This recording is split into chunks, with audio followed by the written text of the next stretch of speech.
Magandang araw po sa inyong lahat, mga minamahal kong senyor. Ako po si Dr. Miguel Santos, isang doktor na ang dedikasyon ay ang pangalagaan ang kalusugan ng ating mga nakatatanda. Sa aking maraming taon ng pagseserbisyo, isa sa mga pinakamalaking alalahanin na aking nakikita ay ang tahimik na panganib ng thrombosis o pamumuo ng dugo. Makinig po kayong mabuti, lalo na kung kayo ay lampas na sa edad na 60 na. Ang thrombosis ay maaaring umatake anumang oras nang walang babala. Nakakalungkot isipin, pero bawat 6 na minuto, isang senior citizen ang binabawian ng buhay dahil sa atake sa puso, stroke o biglaang pagbagsak na dulot ng namuong dugo. Sa Amerika pa lamang, mahigit 900,000 katao ang nakakaranas ng malubhang pamumuo ng dugo bawat taon, at ang panganib na ito ay tumataas ng husto habang tayo ay nagkakaedad. Isang namuong dugo lamang sa utak, baga o binti ay sapat na upang magdulot ng biglaang pagkamatay, pagpalya ng puso o isang malubhang stroke na maaaring mag-iwan sa inyo ng panghabambuhay na kapansanan. Ang pinakanakakatakot sa lahat, tinatayang 99% ng mga senior ay hindi kailanman nasabihan na mayroong mga partikular na prutas na naglalaman ng makapangyarihang sangkap na maaaring tumulong sa pagtunaw ng mga namumuong dugo bago pa man sila maging isang malaking problema. Hindi po ito teorya lamang. Ito ay batay sa mga nailathala at napatunayang siyensya. Ang mga mananaliksik ngayon ay natutuklasan ang mga prutas na gumagana na parang natural na blood thinner o pampalabnaw ng dugo, ngunit walang mga negatibong epekto na karaniwang kasama ng mga gamot. Ang mga prutas na ito ay direktang tinutunaw ang isang malagkit na protina na tinatawag na early stage fibrin, ang mismong pandikit na nagbubuklod sa mga namumuong dugo.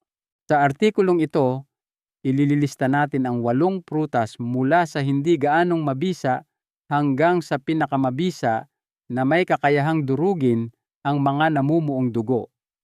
At ang mga resulta po ay hindi biro. Ang ilan sa mga prutas na ito ay may pambihirang bisa. Ayon sa isang pag-aaral, ang pangalawang prutas sa listahang ito ay nagpapabuti ng sirkulasyon sa mga senior sa loob lamang ng 7 araw at nagpapababa ng panganib ng pamumuo ng dugo ng 61%. Tatalakayin natin yan mamaya. Ngunit bago ang lahat, maaari po bang ikomento ninyo sa ibaba kung taga saan kayo, anong lungsod, at kailan ang inyong susunod na kaarawan?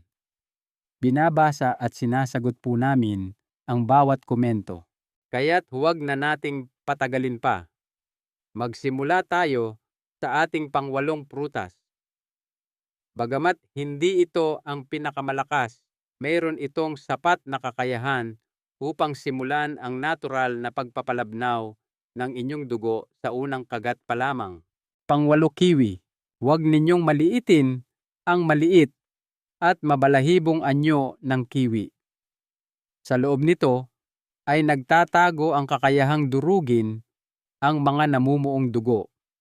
Ang nagbibigay kapangyarihan sa kiwi ay ang mataas na antas nito ng potassium, vitamin C, vitamin K, at mga espesyal na polyphenols na pumipigil sa tinatawag na platelet aggregation.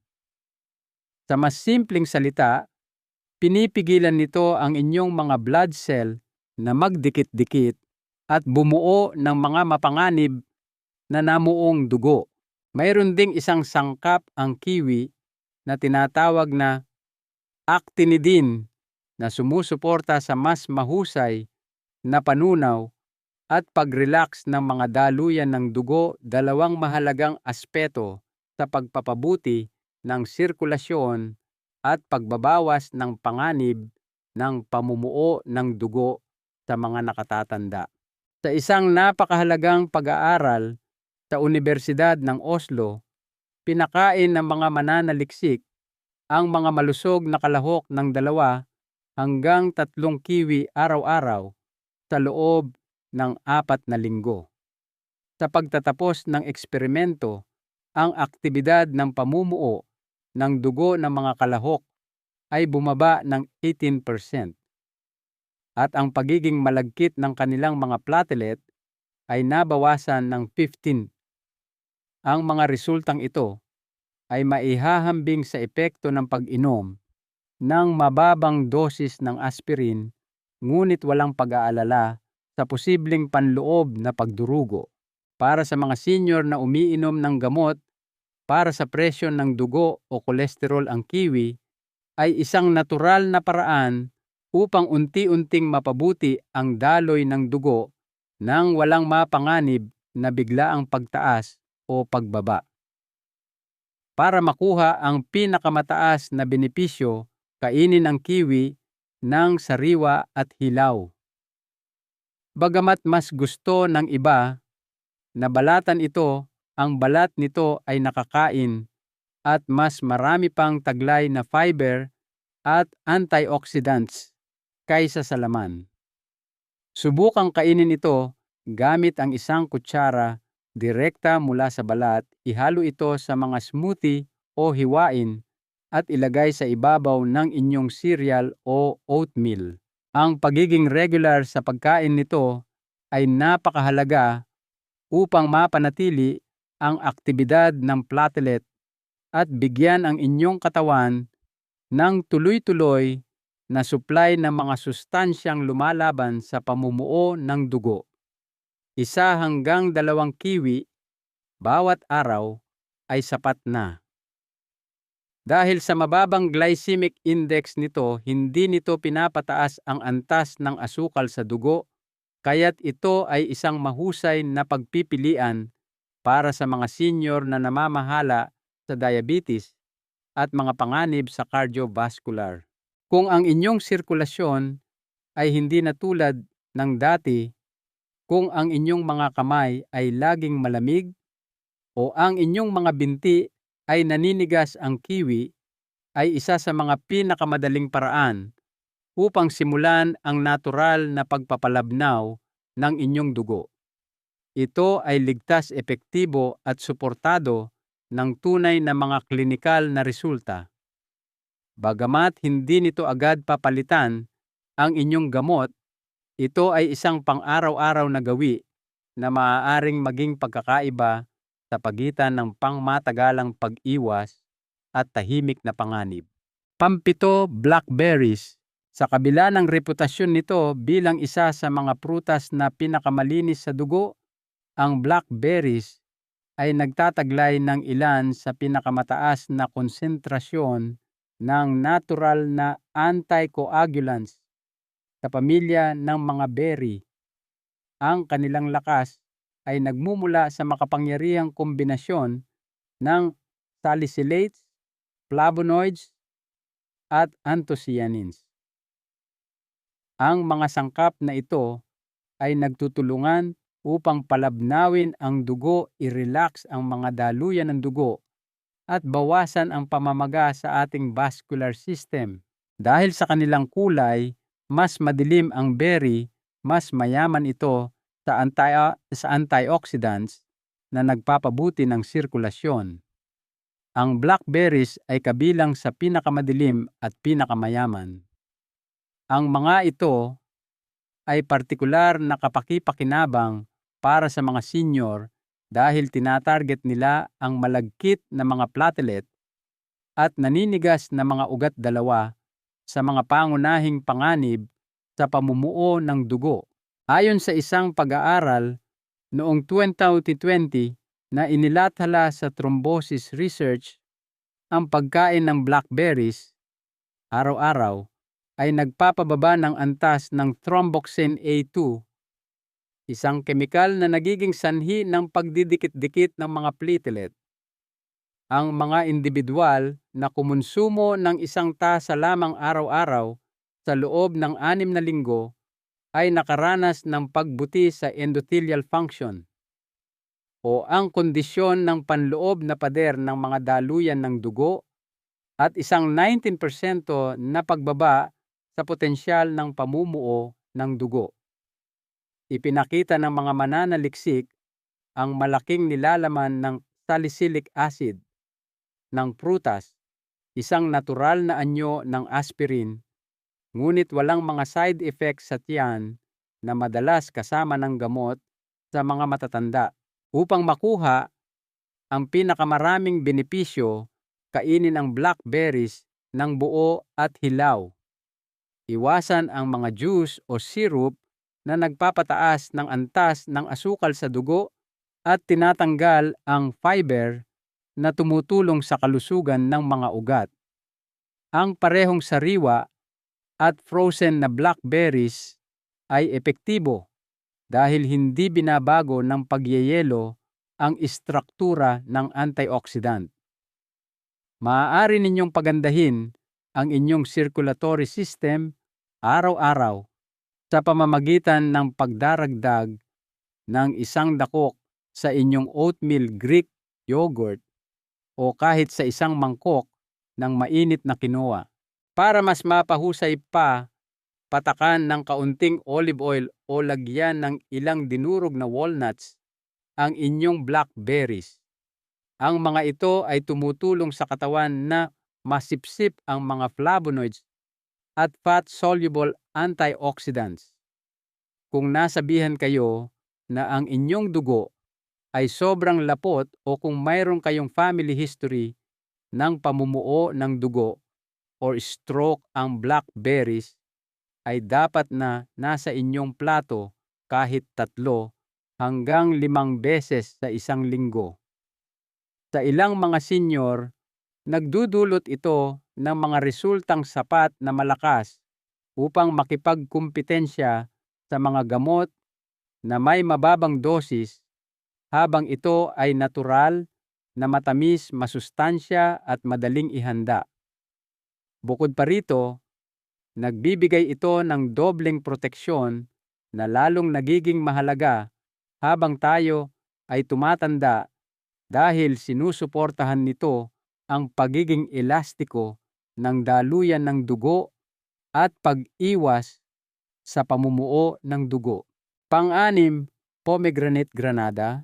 Bagamat ang pomegranate o granada ay ginamit na sa loob ng maraming henerasyon bilang lunas sa mga problema sa dugo at puso, kamakailan lamang napatunayan ng mga siyentipiko kung gaano ito kabisa sa pagtunaw ng mga namumuong dugo.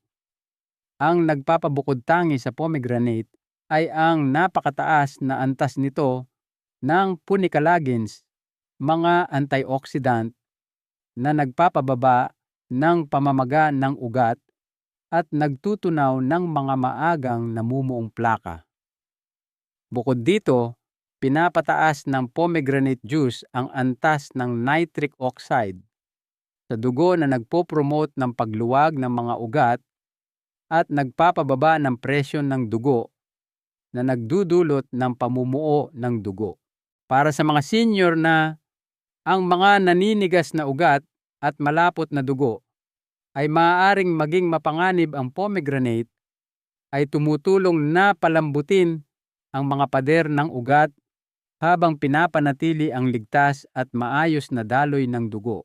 Sa isang pag-aaral noong 2019 na inilathala sa atherosclerosis, sinubaybayan ang mga senior na may mga maagang senyales ng paninigas ng ugat. Matapos ang 2 linggo lamang ng pag-inom ng 8 ounces, humigit kumulang 240 ml o 1 baso ng pomegranate juice araw-araw ang mga kalahok ay nag-ulat ng 17% na pagtaas sa daloy ng dugo at isang 30% na pagbaba sa plaka sa kanilang carotid artery.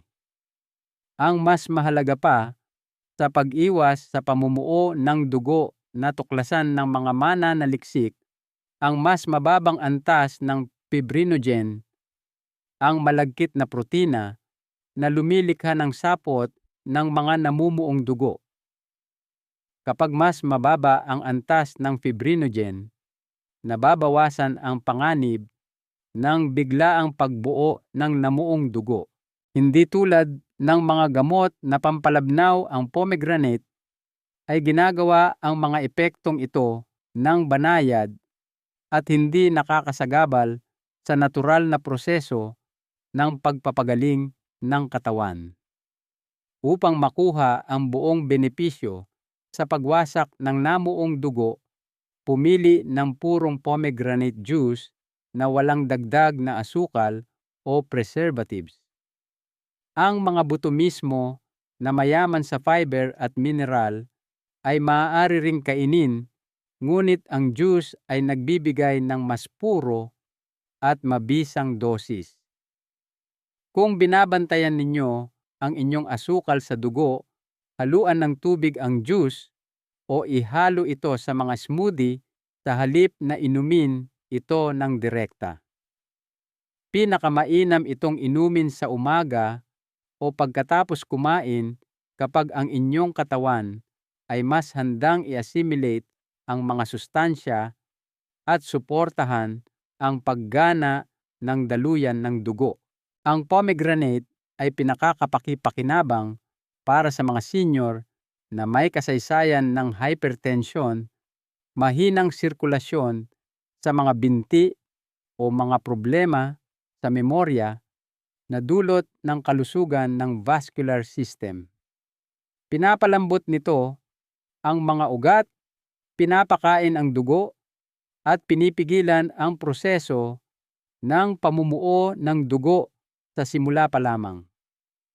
Bukod sa pagprotekta sa inyong puso, tinitiyak ng prutas na ito na ang inyong dugo ay patuloy na dumadaloy kung saan ito dapat pumunta ng hindi nababarahan. Panlima, oranges, dalandan, kahel. Ang mga oranges o dalandan ay higit pa sa pampalakas ng immune system. Kapag regular na kinakain ito, ay isang makapangyarihang natural na lunas para sa mga senior na maaaring makatulong na maiwasan ang mga malubhang pamumuo ng dugo.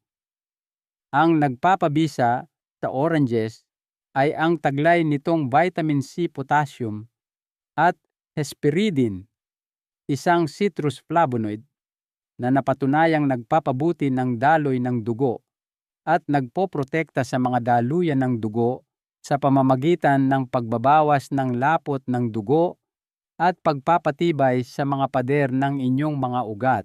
Ang hesperidin ay tumutulong sa inyong dugo na dumaloy ng mas malaya at mas hindi madaling mamuo. Ito ay napakahalaga para sa mga matatanda dahil ang kanilang mas mahinang mga ugat at mas malapot na dugo ay lumilikha ng perpektong kapaligiran para sa isang biglaang pamumuo ng dugo.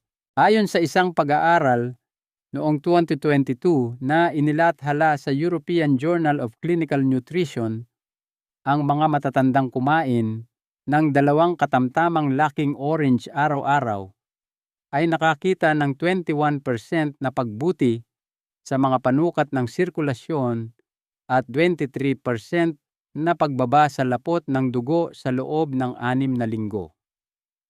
Bukod pa rito, ipinakita ng pag-aaral ang pagbaba ng C-reactive protein, isang mahalagang panukat ng pamamaga na madalas na mataas sa mga taong may mataas na panganib ng thrombosis. Ibig sabihin, hindi lang pinapalabnaw ng oranges ang dugo, kundi binabawasan din nito ang tahimik na pamamaga na siyang sanhi ng pamumuo ng dugo sa simula pa lang. Para sa pinakamainam na benepisyo, kumain ng sariwa at buong oranges sa halip na processed juice. Ang buong prutas ay naglalaman ng fiber na nagpapabagal sa pagsipsip ng katawan sa natural na asukal at nagpapabuti sa panunaw ng sustansya. Kung mas gusto ninyo ang juice, pigain ito ng sariwa at huwag uminom ng higit sa kalahating baso sa isang pagkakataon. Subukang ihain ang mga hiwa ng orange kasama ang isang maliit na bahagi ng almonds o chia seeds para sa isang almusal na lumalaban sa pamumuo ng dugo na nagbibigay sa inyong katawan ng balanseng tulong ng fiber, malusog na taba at hydration. Ang oranges ay partikular na kapaki-pakinabang para sa mga senior na may kasaysayan ng mataas na presyon ng dugo, lymphedema, pamamanas o matagal na pag-upo. Tinutulungan nito ang inyong vascular system sa isang natural hydrating at maliwanag na paraan nang walang anumang problema o masamang epekto. Kung kayo ay nag-aalala tungkol sa inyong panganib sa deep vein thrombosis or stroke, ang pagsisimula ng inyong araw sa isang orange ay maaaring ang pinakamadaling paraan upang simulan ang pag-iwas. Pang-apat, pineapple pinya. Ang pinya ay higit pa sa isang prutas mula sa tropiko. Ito ay isa sa iilang prutas na maaaring kainin ng mga senior na naglalaman ng bromelain, isang makapangyarihang natural na enzyme na napatunayang nagpapalabnaw ng dugo, nagpapababa ng panganib ng pamumuo, at nagbabasag ng fibrin, ang malagkit na protina na nagpapanatili sa mga namuong dugo.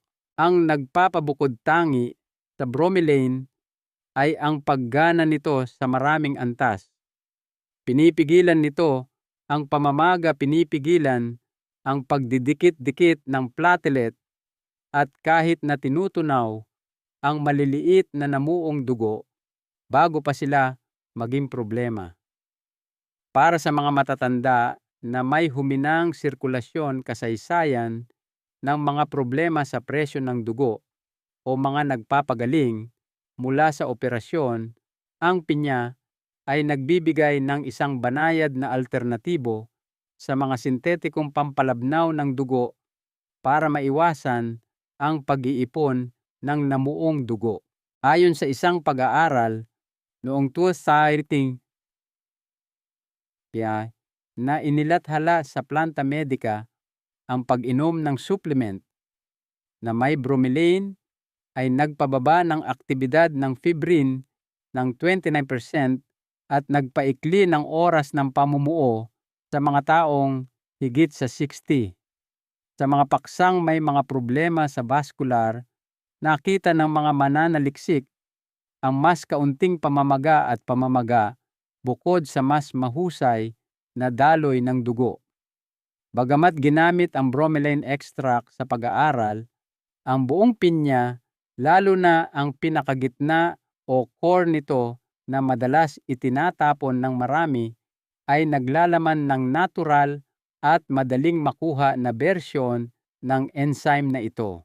Bilang karagdagan, ang natural na asukal at fiber ng pinya ay sumusuporta sa maayos na paggana ng daluyan ng dugo at hydration na parehong mahalaga para sa pagpapanatili ng daloy ng dugo at pagbabawas ng panganib ng pamumuo ng dugo. Kainin ang pinya ng sariwa at hindi na proseso upang makuha ang buong benepisyo nito. Ang mga dilatang bersyon ay madalas nakulang sa mahalagang enzyme at may mga dagdag na asukal. Dahil ang bromelain ay puro sa mas matigas na core ng pinya, hiwain ito sa maliliit na piraso at subukang isama ang ilan sa mga ito. Maaari ninyo itong kainin bilang merienda sa pagitan ng mga pagkain o ihalo sa luya o mint para gumawa ng smoothies. Para sa suporta sa dugo, ang pinya ay pinakamainam na kainin sa kalagitnaan ng umaga o maagang hapon. Kapag ang inyong daloy ng dugo ay natural na tumataas kasabay ng paggalaw at ang inyong panunaw ay nasa kasagsagan nito, ang pinya ay nag-aalok ng isang masigla at mayaman sa enzyme na solusyon na gumagana mula sa loob. Para sa mga senior na nakikipaglaban sa pamamaga, malamig na mga kamay at paa o isang mahabang kasaysayan ng cardiovascular stress, tinutulungan nito ang katawan na mapanatili ang tamang daloy ng dugo, itinataguyod ang sirkulasyon at pinipigilan ang pagbuo ng mga namuong dugo. Isa rin ito sa mga pinakamadaling prutas na isama sa inyong pang-araw-araw na gawain nang hindi ninyo nararamdaman na umiinom kayo ng gamot, dahil ito ay masarap at nangangailangan lamang ng simpleng paghiwa. Kung nagustuhan ninyo ang ating tinalakay, sa ngayon mangyaring pindutin ang like button, mag-subscribe at i-on ang notification bell para hindi ninyo makaligtaan ang mga susunod pang video na tulad nito. Pangatlo, grapes, ubas. Isa sa mga pinakamabisang prutas para sa pagpapabuti ng daloy ng dugo at pagbabawas ng panganib ng pamumuo ng dugo sa mga matatanda ay ang ubas, lalo na ang mga pula at dark purple na uri. Ang kanilang sikretong sandata ay ang resveratrol, isang polyphenol na natural na nagre-relax ng mga daluyan ng dugo, nagpapababa ng pagiging malagkit ng platelet at nagpoprotekta laban sa pinsala sa endothelium, ang panloob na pader ng inyong mga ugat. Ang pader na ito ay tumutulong sa pagkontrol ng presyon at daloy ng dugo, at ang panganib ng pamumuo ng dugo ay tumataas ng malaki kapag ito ay naiirita o nasira. Para sa mga matatanda na nakakaranas na ng maraming taon ng pagkasira ng vascular system, ang ubas ay tumutulong sa pagpapagaling ng pader na ito, pati na rin sa proteksyon. Ito ang dahilan kung bakit sila ay partikular na kapaki-pakinabang. Isang makabuluhang pag-aaral na inilathala sa Journal of Cardiovascular Pharmacology ang sumuri sa mga pagkaing mayaman sa resveratrol sa mga matatanda na may kasaysayan ng mga problema sa pamumuo ng dugo at mataas na presyon. Pagkatapos lamang ng 4 na linggo, ang mga kumonsumo ng 1 hanggang 2 tasa ng ubas araw-araw ay nagpakita ng 20% na pagbaba sa platelet aggregation at 32% na pagbuti sa endothelial function. Bilang resulta, ang kanilang dugo ay naging hindi gaanong malagkit at mas madaling dumaloy, na nagpababa sa posibilidad ng isang biglaang pamumuo ng dugo na magdudulot ng atake sa puso o stroke. Bukod pa rito, binabawasan ng mga antioxidant sa ubas ang oxidative stress, isang pangunahing sanhi ng pamamaga ng vascular system. Dahil ang karamihan sa resveratrol sa ubas ay matatagpuan sa kanilang mga balat, kainin sila ng hilaw upang makuha ang pinakamataas na benepisyo. Ang mga pula, lila o itim na ubas ay mas mahusay kaysa sa mga berde dahil mas marami silang kemikal na lumalaban sa pamumuo ng dugo. Upang maiwasan ang residue ng pestisidyo, subukang bumili ng organikong ubas at hugasan itong mabuti. Maaari kayong mag-imbak ng hinugasan at handa ng kainin na ubas sa ref para sa isang mabilis na merienda anumang oras ng araw. Para sa isang kombinasyong malusog sa puso, ipares ang ubas sa isang maliit na piraso ng dark chocolate o ilang hilaw na almonds upang madagdagan ang inyong paggamit ng mga kapaki-pakinabang na taba at magnesium. Ang mga senior na nais protektahan ang kanilang mga ugat, bawasan ang lapot ng dugo, at pataasin ang sirkulasyon nang hindi gaanong binabago ang kanilang dieta, ay maaaring kumain ng ubas. Hindi nila kailangan ng paghahanda, paghihiwa o kalat. Kunin lang at kainin. Bukod pa rito, ang isang pang-araw-araw na dosis ng ubas ay maaaring isa sa mga pinakasimple ngunit epektibong natural na hakbang sa pag-iwas para sa mga nakakaranas ng pagkapagod, malamig na kamay o paa o may family history ng stroke. Pangalawa, papaya. Ang papaya ay higit pa sa isang prutas para sa panunaw. Ito ay isang full spectrum na tagapagtanggol ng dugo na ganap na binabaliwala ng maraming senior. Ang nagbibigay sa papaya ng makapangyarihang katangian laban sa pamumuo ng dugo ay ang papain, binibigkas na papayin, isang enzyme na gumagana bilang isang natural na anticoagulant. Ang papain ay tumutulong sa pagtunaw ng fibrin, ang malagkit na protina na nagbibigay ng istruktura sa mga namumuong dugo. Bukod pa rito, tumutulong ito sa pagtunaw ng mga dumi at pamamaga sa dugo na nagpapanatili ng malinaw at tuloy-tuloy na sirkulasyon. Para sa mga senior na dumaranas ng paglobo ng tiyan, mabagal na daloy ng dugo at panganib sa cardiovascular, ang papaya ay nag-aalok ng isang natural na paraan ng pagpapalabnaw ng dugo. Sinusuportahan din nito ang sistema ng panunaw na tumutulong sa pag-regulate ng mga senyales ng pamumuo ng dugo. Isang klinikal na pag-aaral na inilathala sa Food and Function noong 2020 ang sumuri sa mga matatanda na kumain ng papaya araw-araw sa loob ng 6 na linggo. Ang mga resulta ay nakakagulat. Ang mga kalahok ay nagulat ng 19% na pagbutis sa lapot ng dugo, 25% na pagbaba sa platelet aggregation, at pagbaba sa mga sintomas na may kaugnayan sa sirkulasyon tulad ng malamig na mga kamay at paa at namamaga na mga binti. Napansin din ng mga mananaliksik ang pagtaas ng mga produkto ng pagkasira ng protina na nagpapatunay na ang papain enzyme ay aktibong tumutulong sa katawan na durugin ang materyal na namumuo.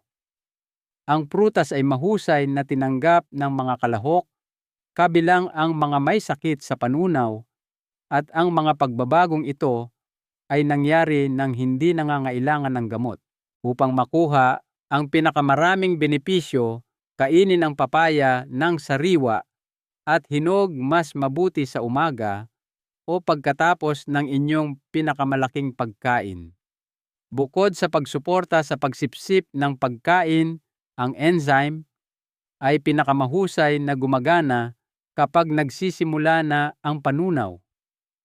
Hatiin ang papaya, alisin ang mga buto, at pagkatapos ay gamitin ang 1 kutsara upang kainin ang malambot na orange na laman direkta mula sa prutas o hiwain ito sa isang mangkok. Kung medyo adventurous kayo, maaari ninyong durugin ang ilang buto at ihalo sa pulot para sa karagdagang tulong sa paglilinis ng dugo. Ang mga buto mismo ay mayroon ding mga katangian na lumalaban sa pamumuo ng dugo, ngunit ang lasa nito ay mapait at maanghang. Ang papaya ay partikular na kapaki-pakinabang para sa mga matatanda na may mabagal na panunaw, nakakaramdam ng paglobo pagkatapos kumain o may mga issue sa kalusugan, kabilang ang pagpapanatili ng likido o varicose veins.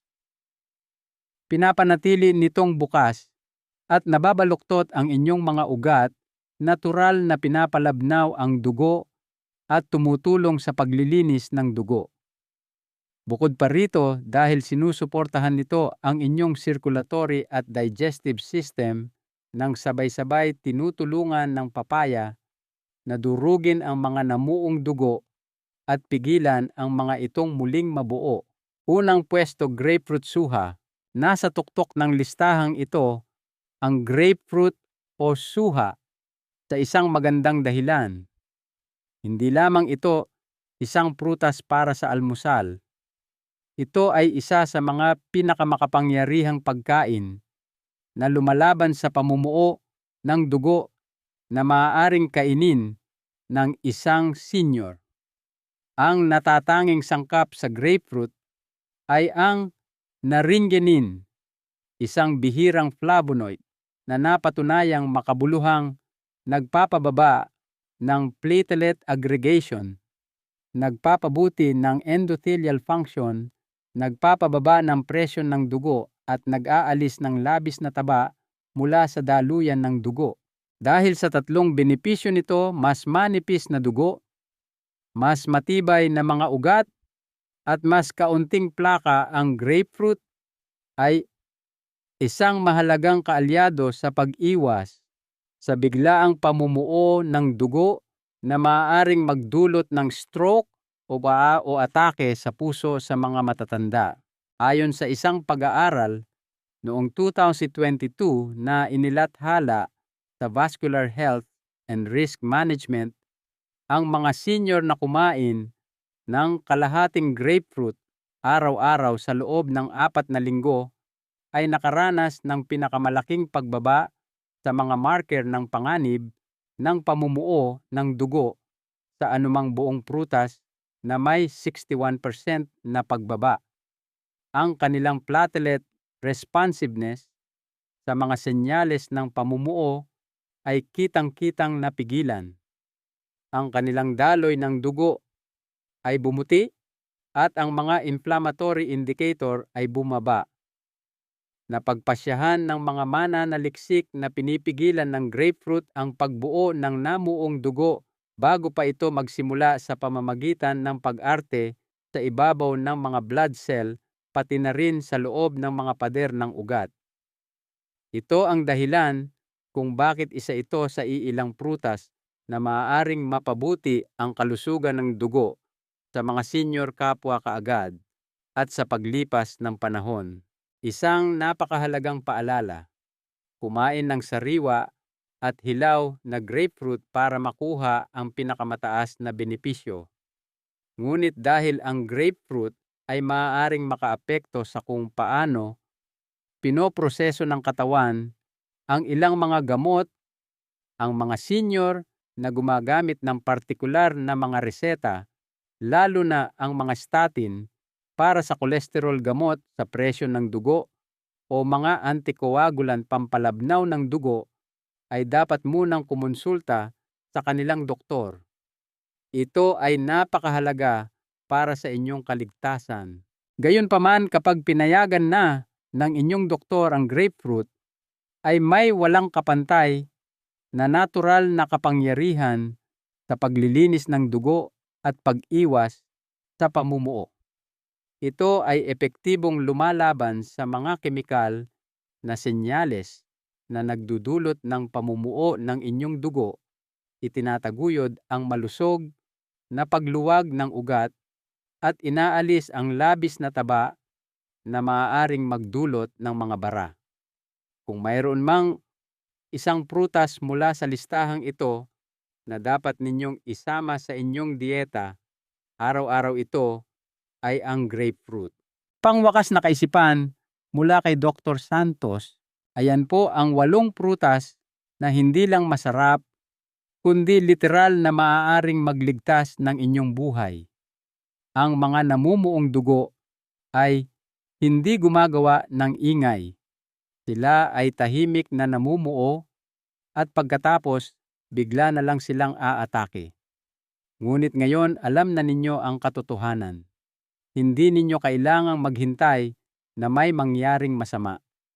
Simula ngayon, maaari ninyong gamitin ang inyong pagkain upang lumaban.